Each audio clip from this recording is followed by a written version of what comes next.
Hello everyone, welcome back. This is Tom in Los Angeles. I'm excited because today we are starting Purgatorio, finally. The 33 cantos of the core Cantica of the Divine Comedy. And personally, my favorite Cantica out of the three beautiful parts of the Divine Comedy. I'm going to change from the Pinsky translation that's been serving us very well for Inferno to this beautiful Mandelbaum translation for Purgatory. And in my description below, I'm going to put basically the battery of books that I'm using for commentaries and for all the different ideas and theories that I can bring up. My goal is also to try and be as succinct as I can, because especially with Purgatory and Paradiso, there would be forever to talk about, really forever. But I want to hit on the most important points and on the beauty of these cantos. Really, that's my goal. And hopefully have a dialogue with all of you guys and with whoever is interested in the Divine Comedy. So let's get started.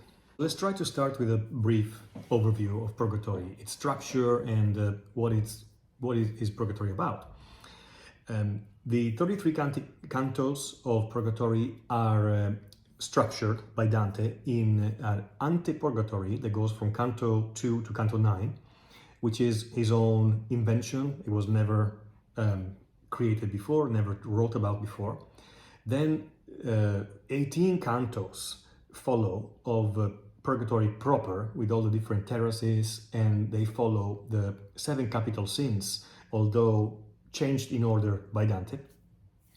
And then finally, between Canto 28 and 33, we see the earthly paradise, and we have the most moving scenes and dramatic scenes from a characterization point of view for the Divine Comedy. Purgatory is the Cantica of mercy, of forgiveness, and that's one of the reasons why I love it so much, because it's all about development and growth and forgiveness, and it's probably the Cantica that most reflects our day-to-day life, our day-to-day current present time. Something else that I find fascinating, and that it's probably something that is not very well known, although in my opinion it's one of the most brilliant ideas and inventions of Dante in the entire Divine Comedy, is the fact that at the very center of Purgatorio, Dante placed the key through which to read the entire Divine Comedy. In other words, when I say the very center, I mean, in fact, literally the very center, which is Canto 16, verse 75. Tercet, a terzina, where Dante talks about free will, freedom, basically. He talks about free will in a way that is the key, the crucial point of the entire poem, the entire huge cathedral that is built. Almost the Sancta Sanctorum, or the real heart of the entire work. And we'll get to that, but I find it really fascinating how we can see architecturally the Divine Comedy almost as a pyramid, or an inverted pyramid, where the vertex of it, the real point where everything is converging to, is free will, the concept of free will. Something else that's really different in this Cantica is Dante's role. Dante's role changes from an almost completely passive observer, which he was in Inferno, to an active penitent in Purgatorio. We'll see that after the ante-Purgatorio, after Canto 9, he will get 7 P's, letter P's, tattooed on his forehead, and in this way he will have to purify himself and really, in an active way, understand and reflect upon his sins and his dysfunctions. This is something that already tells us that Purgatory is really a dynamic canto, and it makes it so incredibly fascinating. Another important point on this fact that purgatory is dynamic. Inferno and Paradiso are static. They represent eternity from a spiritual point of view, but there's nothing that really changes in these two worlds or kingdoms. In Purgatory, it's the opposite. Everything keeps changing because that's the whole point about Purgatory, to keep changing and to give time to the souls to understand themselves and to properly align their desire with the good, with the divine good. In the moment when they happen, then they are saved and go to heaven. Everybody who is in purgatory will end up in heaven. This is the rule. In fact, I had a conversation with Faith of Faith and Books, another booktuber, who noticed how in purgatory everything seems to be about time. And Dante spends a lot of time, a lot of words, giving us indications about specific time details, time of the day, hour. Overall, as a reminder, the Divine Comedy's journey of Dante lasts for 7 days, and this in itself has biblical echoes because 7 days of creation, etc. But in particular, these days are divided in 3 days that Dante spends in Inferno, 3 more days that he spends in Purgatory, and let's remember that in Purgatory, Dante travels only by day, so he will sleep for 3 nights. And then there is 1 day that it takes for Dante to fly from the first circle of heaven up to the top of heaven. And so in total, this is 7 days. And this 7 as a number has a huge importance for Dante in his numerology, because it has liturgical, spiritual, theological meanings attached to that. And so he made sure that all the action that happens in Purgatory and throughout the Divine Comedy is very specifically timed out. In Purgatory in particular, he spent more time talking about time because, as I mentioned, time is really the point about the spiritual purification that Purgatory stands for. In other words, in Purgatory, all the characters, including Dante, go through a constant moral change, a spiritual change. And if we think about any work of fiction in the history of literature, we know that in general, the most fascinating characters, the most successful fiction is written when the characters develop and grow. And this is why in Purgatory, again, this is my opinion, but I love so much the development of the characters, because the setup of Purgatory allows for an extraordinary development and the depiction of the growth of the characters. Mandelbaum, in his introduction, is a very beautiful introduction. He wrote this in the 80s.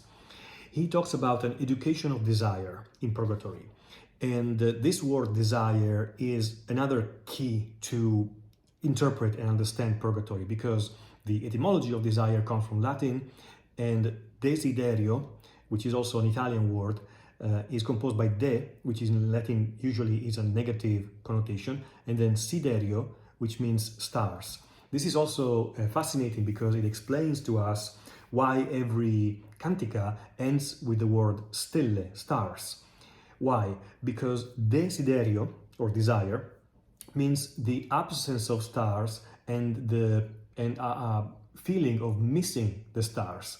Isn't it the perfect type of word to think about the exit from Inferno?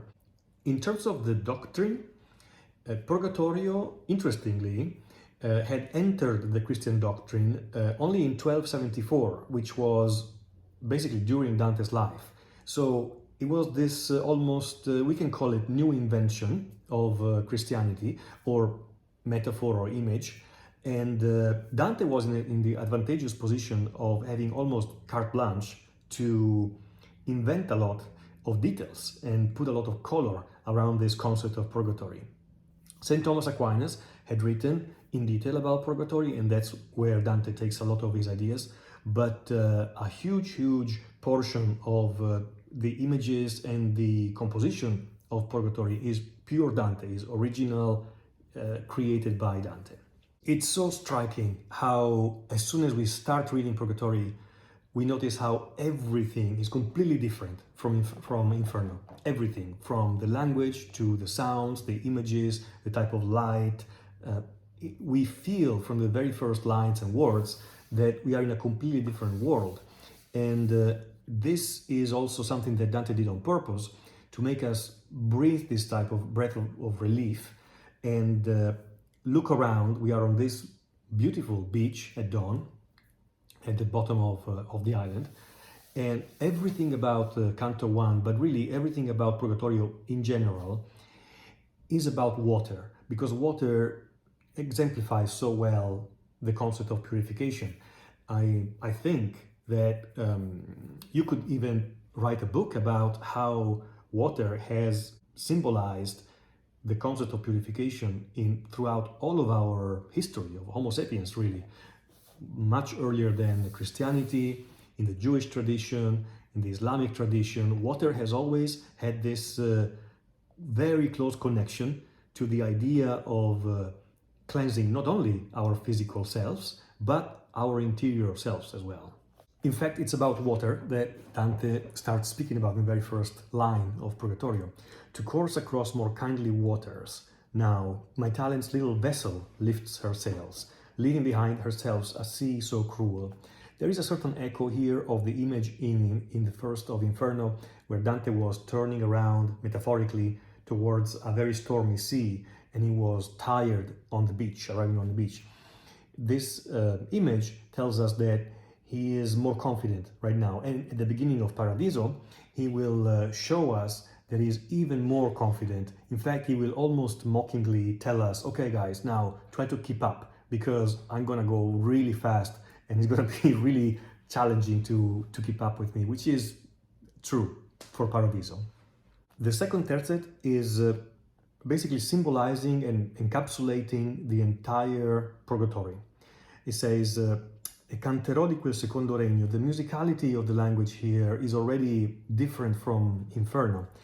And what I sing will be the second kingdom, in which the human soul is cleansed of sin, becoming worthy of ascent to heaven. Extremely concise as always, very clear. This is what Purgatory is about. But here, since I'm yours, or holy muses, may this poem rise again from hell's dead realm. His art will be about salvation this time, so the muses are holy. There is a shifting of gear towards almost a more highly religious tone here. And may Calliope rise somewhat here, accompanying my singing with that music, whose power struck the poor Pierides. The Pierides were these 9 daughters of Pierus. They sang well, they sinned of pride, because they thought they were better than the muses in singing. And so they challenged them to a competition. Obviously they lost, and for their pride they were transformed into something like a magpies with screeching voices. This is what Dante is alluding here, and what he means with this tercet is he wants to be very careful about not being too prideful in his writing as a poet, because and fall in the same mistake that these Pierides fell into. The tercet about the Oriental sapphire is probably one of the best tercet, the most beautiful tercets of the entire Divine Comedy. In Italian is dolce color d'oriental zaffiro, che s'accoglieva nel sereno aspetto del mezzo puro infino al primo giro, which, as you can hear, even if you just read it, it sounds like a song, it sounds like music. Music is absolutely central in Purgatory. In every canto there is music, there is singing, and there is a lot of praying. At verse 19, Dante is mentioning Venus, the lovely planet that is patroness of love, made all the eastern heavens glad, veiling the pieces in the train she led, meaning that with its brightness, the planet Venus is veiling the constellation of the pieces. And he saw these 4 stars. The 4 stars are the Southern Cross. We know that for sure. What we don't know is exactly how is it possible that Dante knew about them, because we believe that in the current astronomy of his times, the Southern Cross was not known. As always with history, you don't know, but it's very possible that he had heard about it either from people who had traveled to China or other places, and sailors who had brought this type of information. In any case, we are not completely sure that this is the Southern Cross. What we are sure about is that these 4 stars in the sky are so bright, spiritually are representing the 4 cardinal virtues. And the 4 cardinal virtues in his time, but historically for Christianity, have always been prudence, justice, fortitude, and temperance. This is why these 4 virtues, shining so bright in the sky, illuminate the face of this old man on the beach as Virgil and Dante arrive, and illuminate him by giving him these virtues. And here we get to Cato, the famous guardian of Purgatory. Very controversial choice by Dante. How can you put the other 2 guys who conspired against Caesar down in the bottom of hell, in the mouths of Lucifer, and Cato, who was part of at least the larger group of powerful people at that time, is found on the beach in Purgatory. Not only that, but also Cato is a suicide, and as we saw in Canto 13 of Inferno, that goes against the Christian morals, against the divine will. So we know that as a historical fact. What is Cato doing here? I found very interesting and enlightening comments by Erich Auerbach in his essays about Dante. From Auerbach, I'm reading from this Italian version of his essays on Dante. It's called Studi su Dante, or Essays on Dante. And when it comes to Cato, Auerbach says the reason why Dante chose Cato for this portion can be understood if we think about the superior position that Cato had for the Roman writers, for Virgil, Cicero, etc. In fact, Cato's suicide was a patriotic suicide made in order to avoid bowing down to Caesar, which reminds me to go completely off on a tangent of Patriotism, which is a Japanese novella by Yukio Mishima that I read recently, and where the same or very similar sentiment of rigid idealism that brings the main character in Patriotism to commit seppuku, or the ritual suicide, is found in the same type of feeling is found in Cato. There is a mix between history and legend, for sure, in Cato, but every major Roman writer was taking Cato as an example of virtue, an example of justice and love for freedom. So Dante already as Auerbach says, his great admiration for Cato comes from already some portions of the Convivio. There was something that a work that Dante wrote before the Divine Comedy, and from the Monarchia as well, where Dante expressed his political views and his ideal of how to organize the human society.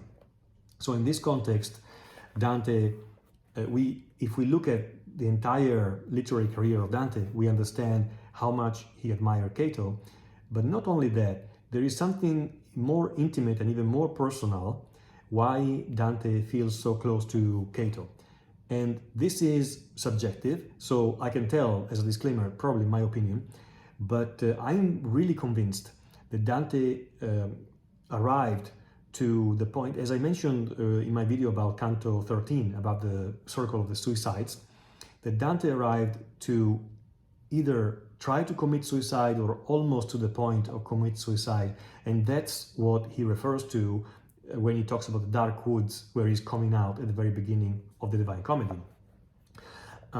There is a mention of that in this first canto of Purgatory as well, because a couple of times Dante refers to Cato's suicide. We can see it in verse 59, where he says, where Virgil is talking about Dante, and he says, this man had yet to see his final evening, he's not dead yet. But through his folly, little time was left before he did. He was so close to it. This is a really good translation of the Italian, and it very immediately makes us think about somebody who was close to taking his own life. And that's probably what Dante experienced himself. Later on in verse 71, he says, he goes in search of liberty so precious as he who gives his life for it must know. This is the connection between Dante's intimate personality and Cato. So we can say that Cato is almost an alter ego for Dante here. There is, without a doubt, a certain identification between Dante and Cato, and this is why Cato is on this beach. Something really interesting about the way Virgil addresses Cato is the fact that he already makes a mistake. Virgil is not, this is not his world. He is more familiar with Inferno, of course, and this is the first time that he actually gets to Purgatorio. So we will see, the farther up we go, that Virgil doesn't know the way. So he's a guide who doesn't know where to go, and this makes for an incredibly fine balance between him and Dante. In any case, in verse 78 and 79, Virgil is still speaking to Cato, and he says, I am from the circle where the chaste eyes of your Marcia are, and she still prays to you, O holy breast, to keep her as your own.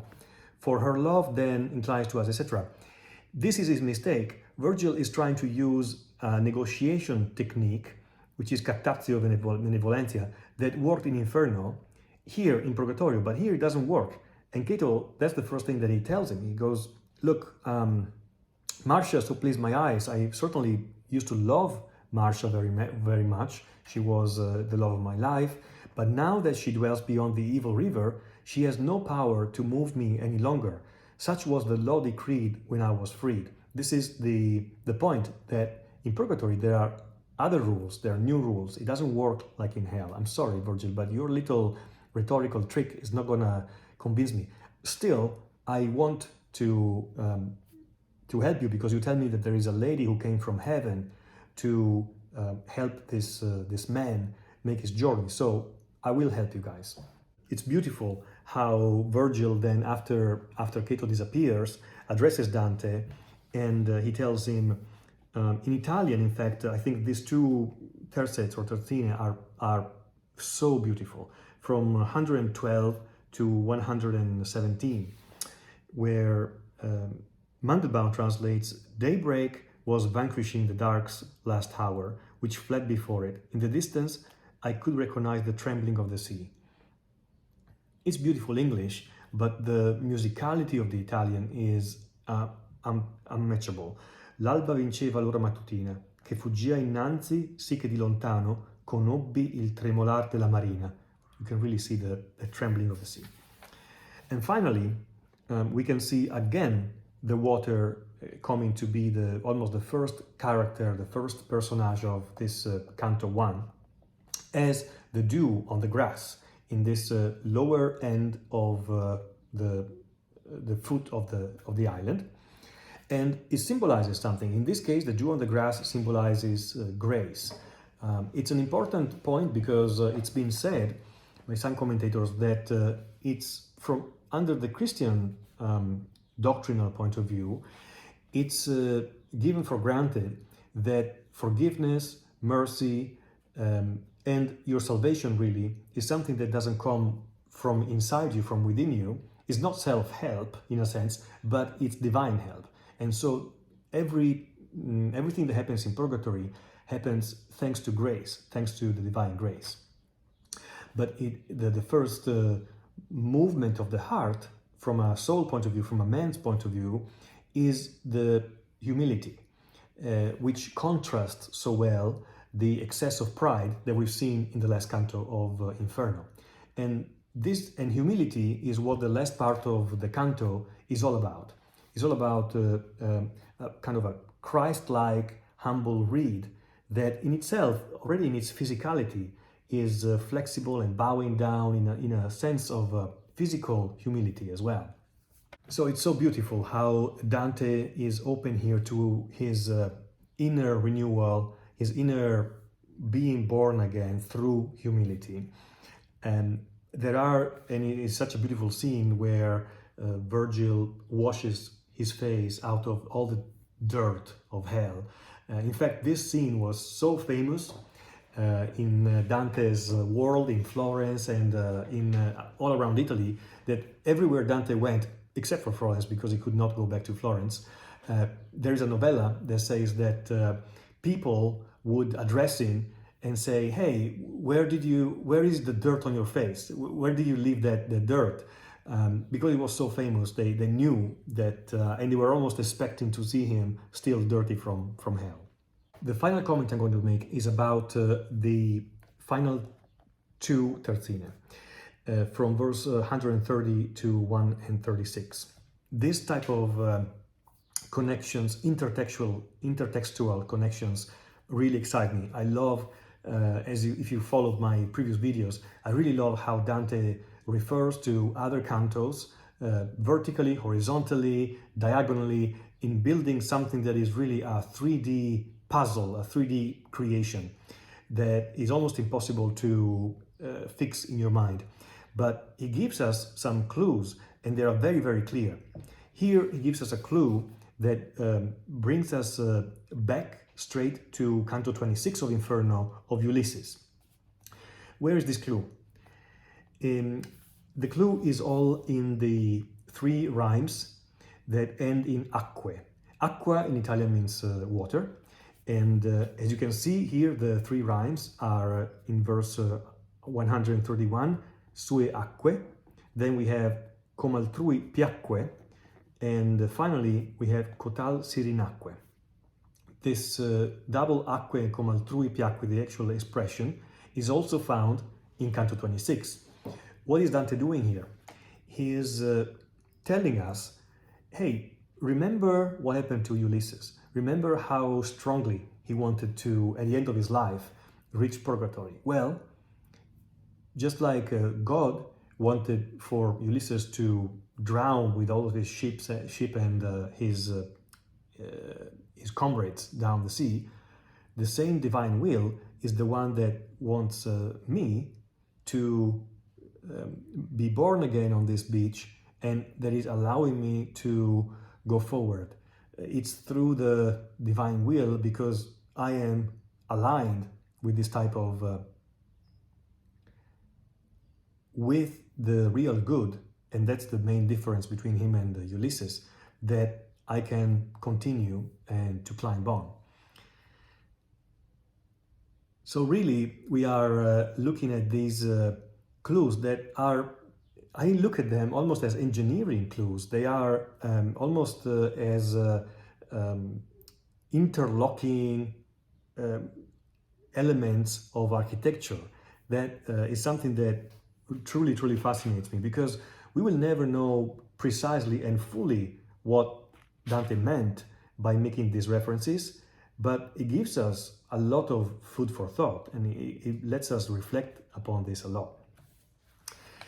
This is Canto 1. There will be so much more to say, but I hope this is at least something to whet our appetites and to get in the mood to enter this completely different world and to climb up for the next 33 cantos. So thank you very much for watching, and please let's continue this great conversation about the Divine Comedy. Thanks again.